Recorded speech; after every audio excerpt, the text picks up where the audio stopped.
waxaan lagu yidhi waxaad sii soconaysaa waa maalin iyo 6 cisho oo waxay noqotay inaanu sii socono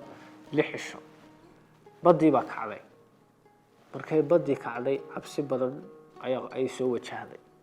toloma noolaa doontaa tolomiyaa diman maxaa yeelay xitaa waxaba shahaadadii ninkii waday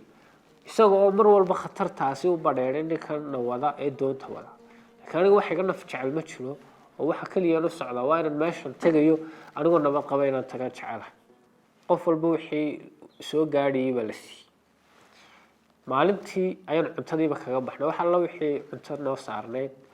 waxa safarkayga ka harsan 5 cisho oo kale habeenkii shanaad ayaa haddaba waxa naga lumay jiheyihii markii uu naga lumay meel uu socdo iyo meel uu ka socdo ma garanayo ninku waxa la waxaan cuniyay waxaan cabno ma laha ayuu qof walba bataaxdii beer ka dhigay habeenkii 6aad 7 habeenimo ayaan soo galnay Suudaan waxaan lagu guray 3 baas oo qof walba la dilay oo laag la dhacay baabuurtii la gashay baabuurtii iyadoo la laagayo la jirdilayna lagu kaxeeyay waayo hadii qof kala la hadlo bud ama bakoorad ba ku maqan gaadhigeeyii 60 qof ayaa la isku keenay gaadhigiiba la saaray baabuurka markaa waxa la soo saaray foostooyin waaweyn oo biyahaasi waxa ku jira markaa shidaal naaftadaas waxay sababaysaa qofka bini'aadamka markuu cabo inuu dibro calooshiisa dibraad keento una cunto iyo biyo dambe una u baahan biyahaas sababtaas naaftada loogu daraya meel cidlaa baan tagnay oo saxaara ah saxaarahii markaanu aragnay niyad jab iyo cabsi badan baan ugu sii korodhay dad badan waxa jiray la socday oo halkii ku dhintay saxaaraha intii cishadu sii socdo lagaga dhaqaaqay meydkoogii oo gaajo darteed u dhintay jirdil loo geystay qoladii Liibiyaanka markay saan oo la wareegeen qolo kale oo shifta ah oo 3 baabuur teknika wata ayaanu soo weeraray oo dalska qaaday haddaba hubka intana qoladii wadatay baa laga adkaaday qoladii kala sidii ugu la wareegtay halkii bi guri ugu hayeen muddo 3 cisho ah 3 cisho markii aan ku jirnay aduu xoogaa cunto ugu filanay siinayeen ayaa way naga iibiyeen nin kale oo Liibiyaana way naga iibiyeen ayaa waxa dhacday ninka xiradiisii baan la geeyay xirada la geeyay waxa ku xiran ilaa 5,000 oo qof Oromo iyo Soomaali inta wale qofkiiba waxa la weydiiyay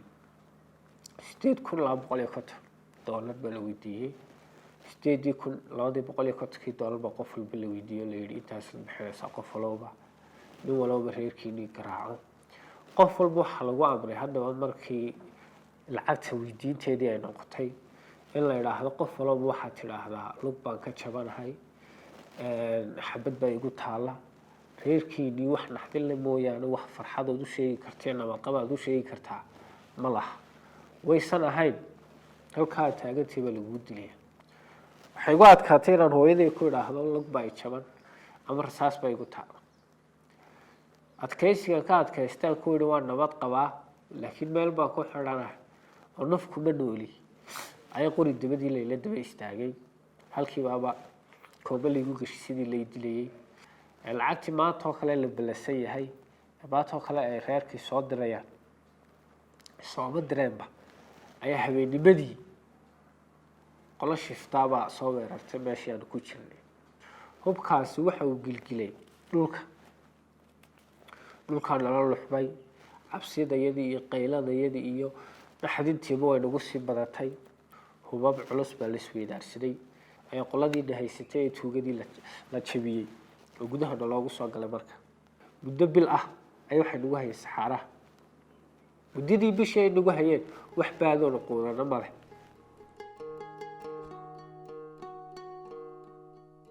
waxaana la weydiiyey 8,000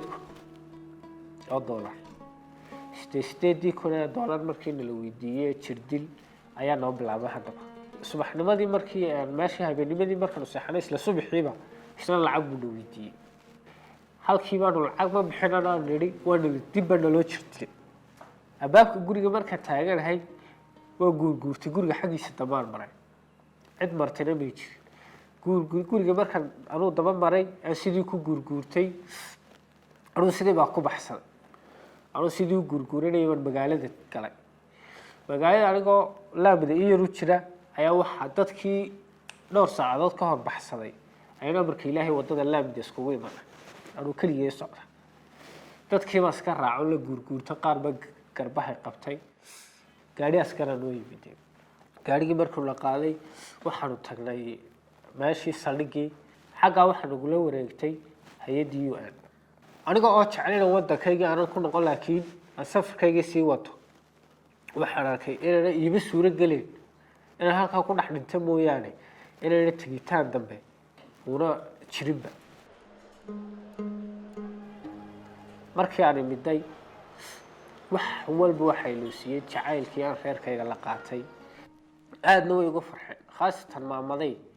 oo nolosheeduba waxay bilaabatay markii ay aniga nolol igu heshay nolosheedii hore iyo farxadeedii hore markii bay soo noqotay imiga waxaan qabtaa meherad baan iska leeyahay multimedia macnaha studio iyo photo soo jirta ayaan ka shaqeeyaa waan ku faraxsanahay waxaan rabaa inaan insha Allah haddii Ilaahay raali ka noqdo aan shaqadaydaas inta ay ka sii weynaato way jiraan dhalinyaro badan baa jirta oo ku fikiraysa laakiin dhalinyarta badan ee ku fikiraysa waxaan kula talinayaa in anaga nagu tusaale qaataan dadkii ka horeeyay inay ku tusaale qaataan dadka maanta dhibaataysan ee gudadka ku jira inay ku tusaale qaataan anu waxaan leeyahay ninka maanta tahriibiya meydkiisu buu fogeynayaa wax alla wuxuu faa'iido soo wadaa ma laha haddii aad jeceshahay inaad isdisho oo naftaada nacday reerkiinu waxay ku degayaan ay ku qaboobayaan meydkaaga inay hortooda ka helaan